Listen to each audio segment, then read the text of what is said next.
15 முட்டை,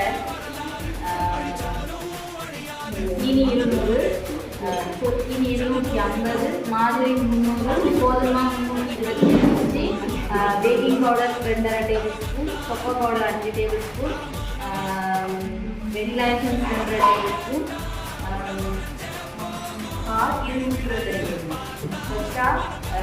கோதுமாவையும் பேக்கிங் பவுடரையும் தேவையான உப்பும் போட்டு 3 தடவை கரைச்சிட்டு தனியாக ஒரு தட்டில் வச்சுட்டு 15 முட்டையும் வெள்ளைக்கருவையும் மஞ்சள் கருவையும் தனித்தனியாக எடுப்பாங்க.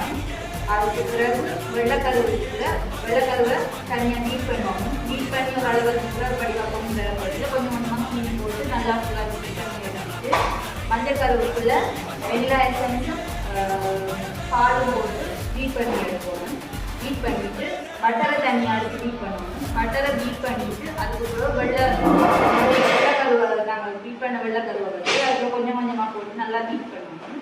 பீட் பண்ணி முடிச்சதுக்கு பிறகு நாங்கள் தனியாக பீட் பண்ணி வச்சுருக்க மஞ்சள் கரு கலவையை உள்ள கலந்து பீட் பண்ணணும்.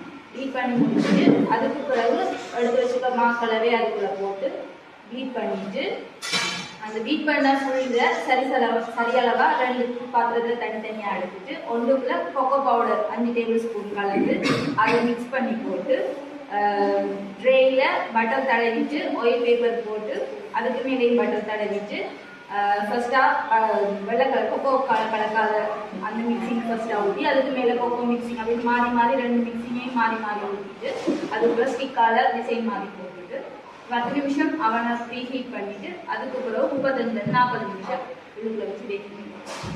இதெல்லாம் பெரிய வழியாக ஒன்றாக என்ன திட்டுக்காக வேக வைக்கிறேன். சரியா காணுதானே?